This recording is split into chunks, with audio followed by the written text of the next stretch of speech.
I'm excited about this upcoming episode. Jason and I were able to finally get together in person and record a few incredible discussions together for the first time in years. It was so much fun. We did have some technology issues along the way, and we had some audio blips here and there. So I hope you enjoy the content because we had a lot of fun making it. And now on to the episode.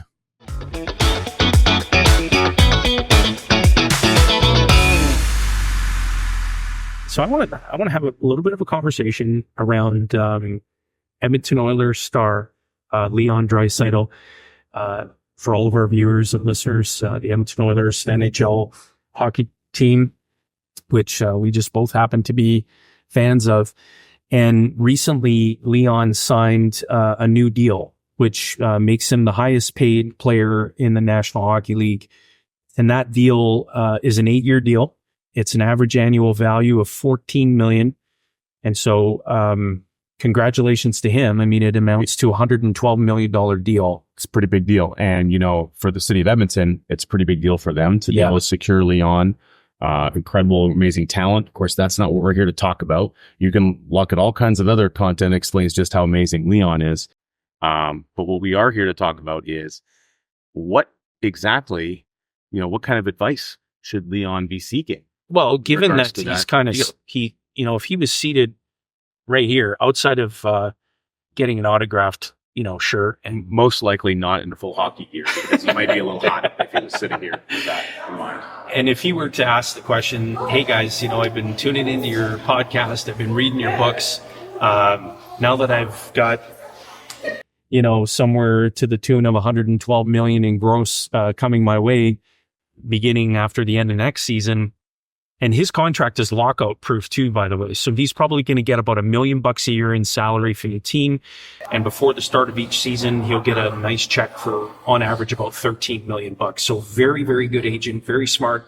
The only thing that his agent hasn't done that's not so wise is contact us to say, what advice would you give Leon now that he's signed this new deal?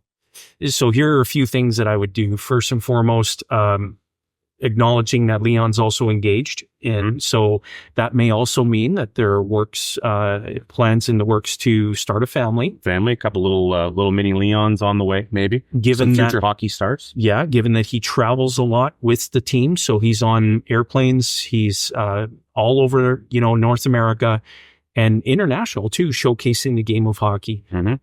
The very first thing that we need to help Leon understand is the problem. Now, this problem is amplified considering the amount of money. Volume capital, yeah. So he's paid $1. He's paying tax on that. And he's paid in U.S. funds. And so the very first thing that we need to help Leon understand is that all of his money is going to flow onto the books of someone else's bank. And it just happens to be a few more zeros than the average North American. Recognizing that that's a problem, we need to help Leon solve that problem. We want to keep as much money flowing into his hands and his future family's hands as possible. And he's also going to finance a few things. Do you agree? I would imagine if you had a few $1 million coming in on an annual basis, you might want a slightly nicer car than the one that I drive, potentially. You might want to have a home that you look at and think, wow, as I'm building and growing my family, I could see us expanding into this property a little bit more. Yeah. If you're traveling around North America as much as you are, you might want a home maybe in another area where you spend a little bit of time, say, during the All-Star break, or he's not going to get a break during the All-Star break anyway, but, during some of the off periods where you want to spend some of the time building memories with your family. So there's a common occurrence. As your income rises, your expenses or your capital outlays tend to rise with it. And when you're a young individual, as Leon is, and you're dealing with large amounts of capital that you're not really trained how to deal with, you learn these things over time. If you're not careful with your behavior, there's a good chance that we could see a lot of that money flow start to disappear very quickly. Yeah. And go to locations that maybe you might not see it happen again. Further to the fact that you identified the problem that really we're primarily trying to solve, which is who's getting all of Leon's money. Yeah. It should be Leon and his family. is that because, it is very fair to say he has a very high risk to his family, his fiance and future children, if something were to happen to him. Heaven forbid that would happen. Other people have a risk there. The team, the Edmonton Oilers, there's a number of people who are at risk if something were to happen to Leon. But in the event that, heaven forbid, he's no longer with us, what is the financial impact of the remaining years of his working life that, based on the multiple of his income presently, is going to be lost, is going to be forever gone to his spouse and his future children? Here's exactly what I would do. First thing I would do is circle the wagons. And circle the wagons, meaning that I would assemble all the right who's that can help get the house done. What are the hows? We would need a very competent estate planner. Mm-hmm. We would need a very competent estate attorney, mm-hmm. a very competent tax professional who knows how to properly mitigate tax. So in other words, and in the future. And we would ensure that there is a very competent, life licensed individual, ideally an authorized infinite banking practitioner with the Nelson Nash Institute.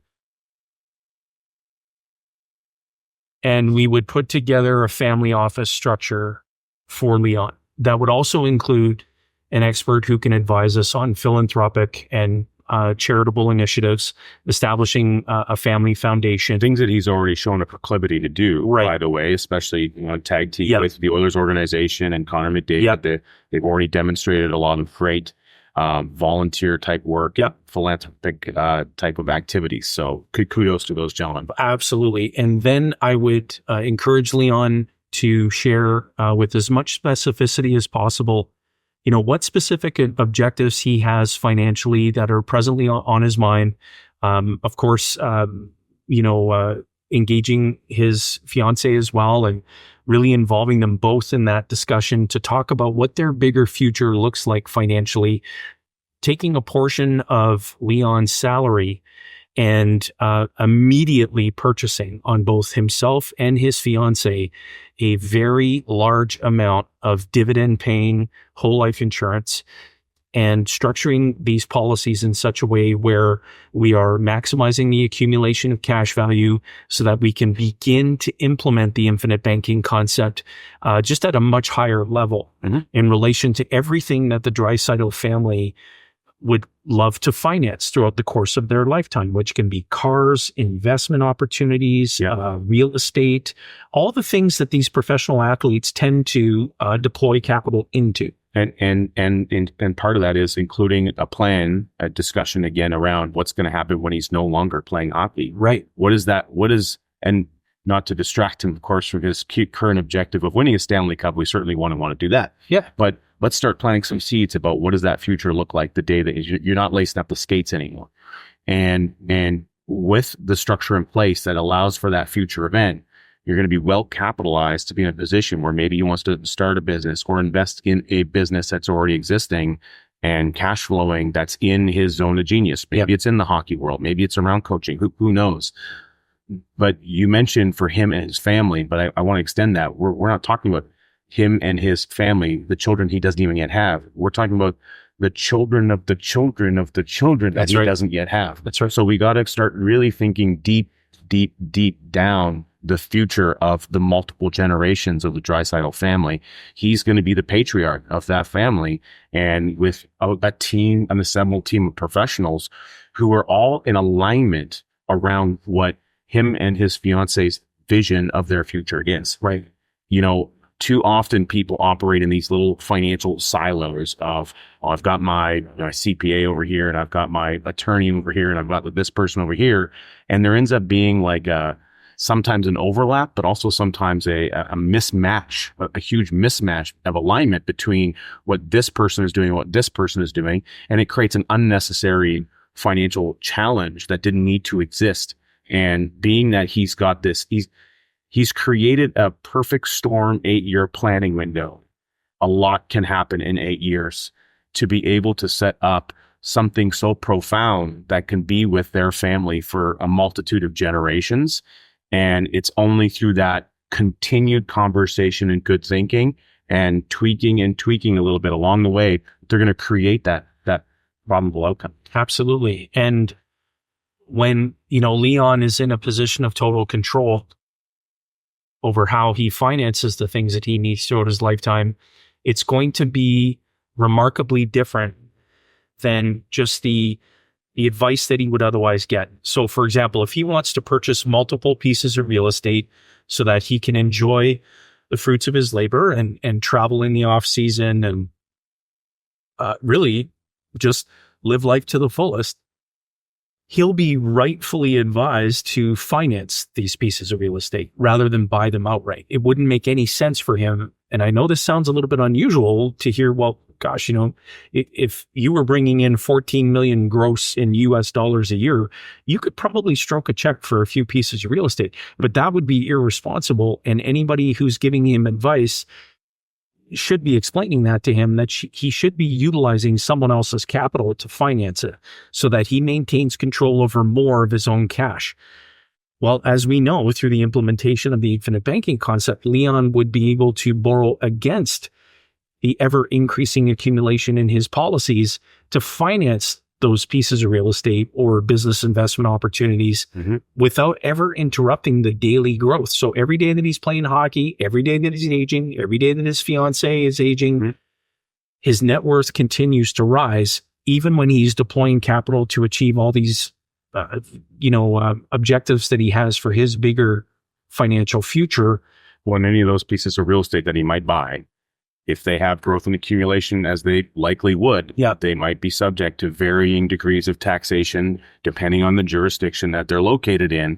And so we can't change that impact, but what we can change is if we get the income flowing into the policy machine first, we're amplifying tax-free benefit for him and his family before we're redirecting capital to go and disappear to something that won't create a tax-free exit, such as the real estate. So that just creates an optimization effect to everything that he's doing financially. Agreed. And I would also encourage him to take a portion of his annual earnings and utilize it to purchase it. Now, again, this is being conservative in the sense that if he puts money into the stock market, he's exposing capital to the volatility, right? Those ups and downs, which for someone like Leon, he would be perfectly comfortable doing that at his age, given that he's got, many decades of life ahead of him.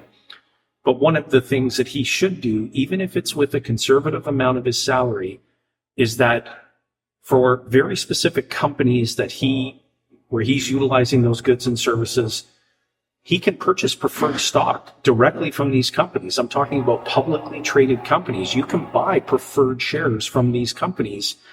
You get basically a cap on the value of the shares, but you get a preferred return, right? So let's assume conservatively, you're getting 5% to 8%, and you're getting that before the common shareholders receive any dividends. And so there's a number of different things that he can do, acknowledging that he probably has a much higher tolerance for risk, or he may want to achieve additional wealth by pursuing a little bit more aggressively.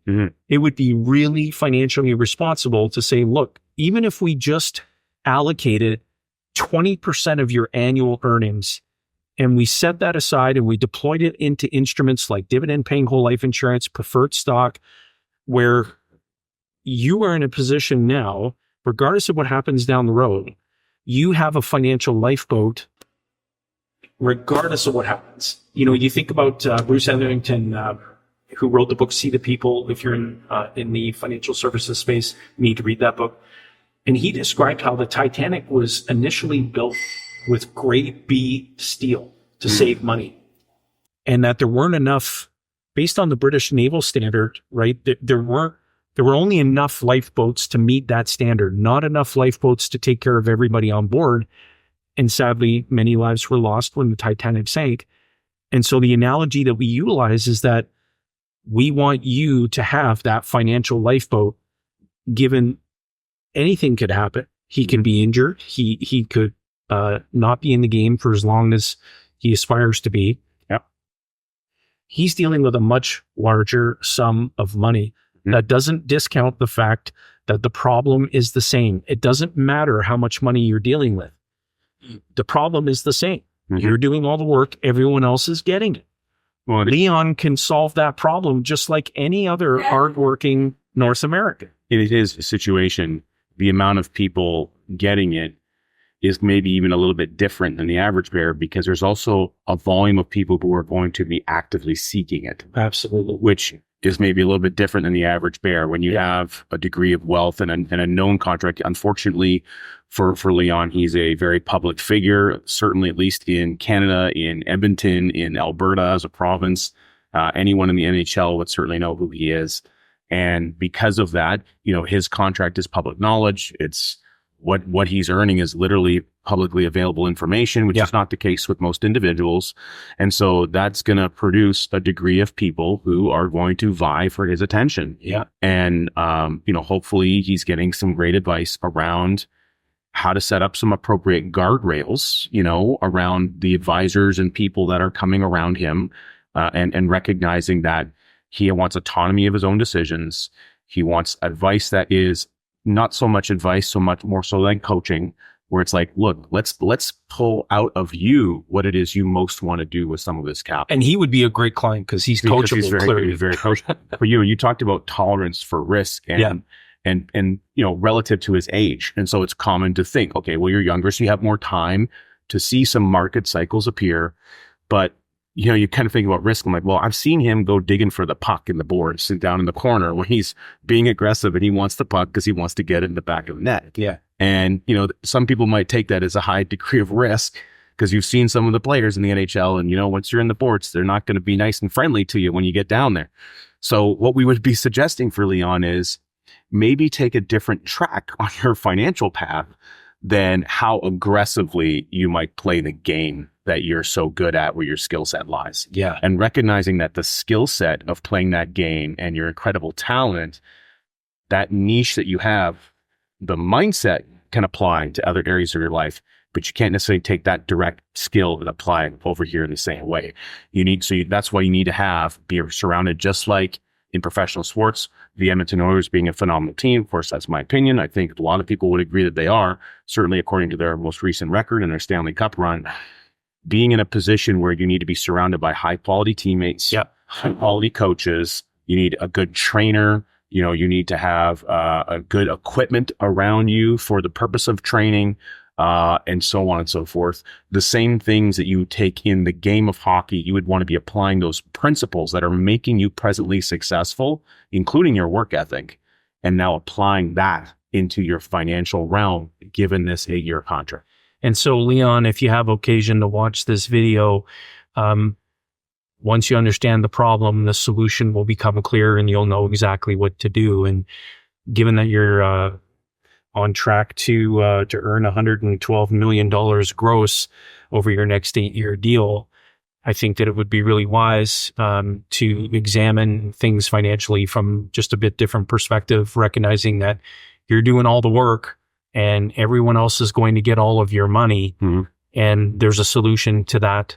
And that solution includes the implementation of the infinite banking concept. It's not the only component, but it's certainly going to be an appropriate component added to the scenario. Hands down. And whether it's, our team connecting with the right person on our team, or having your financial professionals who are giving you guidance to get connected with the right person on our team, I think it would definitely be a worthwhile investment of their time or his time. Mm-hmm. And to anyone watching or listening, this doesn't just apply to someone who's just signed a $112 million deal. It doesn't matter how much you earn per hour or how much you earn in salary. You're faced with the very same money problem. And once you understand that problem, the solution, the infinite banking concept, will matter to you. And so what we would encourage you to do outside of connecting with the right person on the team, you're going to see another video that's popped up. Credit to our amazing editing team. And that video is there for you to continue your journey of learning, because we wholeheartedly believe that there's no such thing as having arrived at knowledge. And so we appreciate you tuning in. Continue that journey of learning and make the rest of your week outstanding.